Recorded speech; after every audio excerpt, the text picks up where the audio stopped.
A column of Russian units entering Pokrovsk caused a storm of emotions online.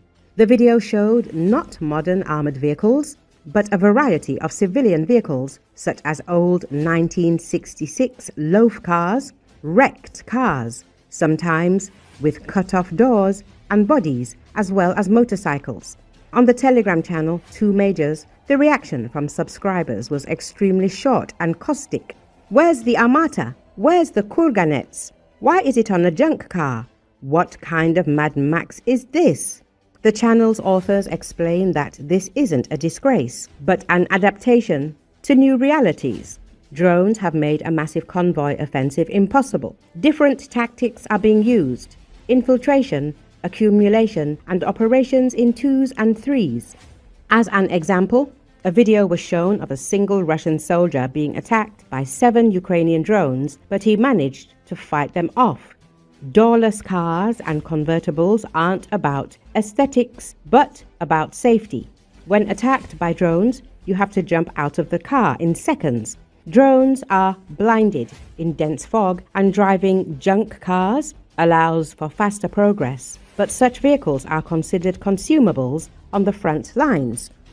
At the same time, as Two Majors emphasizes, supplies have improved, but the front stretches for thousands of kilometers. The line of combat is a strip of gray zone up to 20 kilometers deep, and overlaps are inevitable. The channel's conclusion is simple. There at the front, everything is consumable, except people. War correspondent Alexander Karchenko confirms the harsh realities of the SVO. In the most dangerous area, there are no gleaming armored vehicles or brave soldiers in pristine camouflage uniforms and barbershop-style haircuts. Instead, you'll be greeted by thousands of exhausted people traveling on all types of wheeled transport. He notes. He claims that the strategy of the front has shifted. Now, smaller, faster, more mobile is essential, requiring more drones, robotic logistics, and rapid evacuation of the wounded. Until this is implemented to the required extent, we have to use motorcycles and convertible loaves. The video has sparked a wave of opinions on the Runet, ranging from compassion to caustic criticism. The Novorossiya news agency notes. The Russian news channel wrote that someone should be held accountable for this type of logistics. The rhetorical question, Shoigu should be ashamed, was often heard in the comments. Experienced fighters and war correspondents counter, explaining what is happening on the line of contact. Despite the fact that the enemy is savoring our auto junk, it should be noted that this auto junk is much quieter than armor and less noticeable to reconnaissance assets, writes renowned military correspondent Andrei Filatov, who specializes in electronic warfare systems. A retired military pilot and host of the popular Telegram channel Fighter Bomber directly emphasizes that the main thing in this video is not the broken equipment. Yes, it would definitely be better to ride armatas, kurganets, or ride on Fedor robots, but unfortunately we don't have them. Or rather, they probably will be, but sometime later. We need to move forward now, and that's the most important thing. Our soldiers are moving forward with all of this, no matter what, he states, adding that it's much better to ride poorly and without much fanfare than to march very well and drag around military gear. Wagner PMC veteran Condottiero noted the practical purpose of the actions. According to Zelenski, this is called the infiltration of small sabotage and reconnaissance groups of the Russian armed forces into the city. Up to 20 people. The entire city is under our control. A cleanup operation is underway in the center, he writes. Ukrainian television channels interpreted the footage published online in a more somber manner. Pokrovsk is lost. The Russians are moving in en masse with their main forces and are feeling free in the high-rise buildings in the south. The fog has helped to finally cut the Pokrovsk pocket in two, the analytical channel legitimately admits. The authors state that the general staff of the Ukrainian armed forces practically buried its soldiers there, and units in the southern part of the pocket found themselves in a critical situation.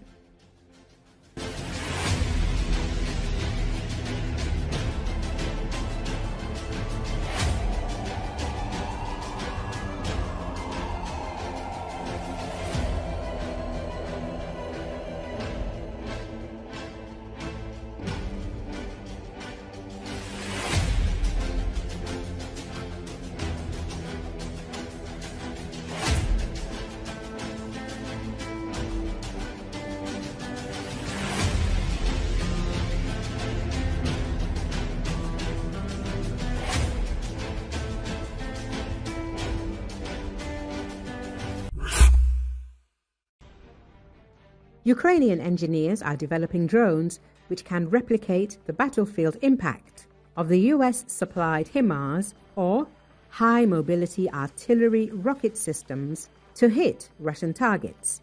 It has been reported.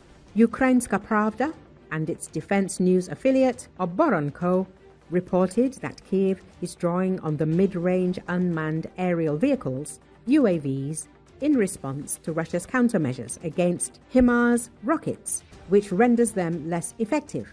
In an article for the Ukrainian news outlet, open-source intelligence analyst Ilya Bolarin wrote Ukraine had been forced to produce other ways to attack Russian forces at the same distance and accuracy as the American systems, by using drones which can cause the HIMARS effect. Newsweek says US-supplied HIMARS have been a cornerstone of Ukraine's long-range strike capability since Kyiv received its first system in June 2022 and has since taken delivery of at least 38 others, although this figure could be higher.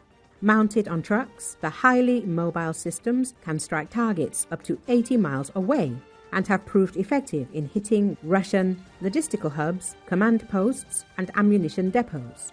While Russian countermeasures are reducing their effectiveness, developments in domestic drone technology in Ukraine could fill the gap. Faced with Russian HIMARS countermeasures and ammunition shortages, Ukrainian weapons engineers are working on mid-range drones that could be controlled over tens or even hundreds of miles and can carry warheads weighing up to 220 pounds, Ukrainska Pravda reported. A mass development of these drones could partly replicate the HIMARS effect in striking Russian command posts, logistics, and equipment. Ukraine's drone sector has experienced rapid growth, and since last year, especially in mid-range UAVs, which sit between a short-range FPV drone and a long-range drone capable of hitting targets hundreds of miles away.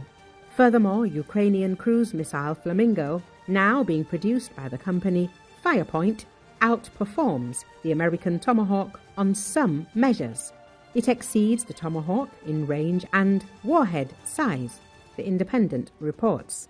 The Flamingo, with a stated range of 3,000 kilometers and a warhead of more than 1 ton, is one of Ukraine's newest weapons. It uses a Soviet turboprop engine and can fly at about 900 kilometers per hour.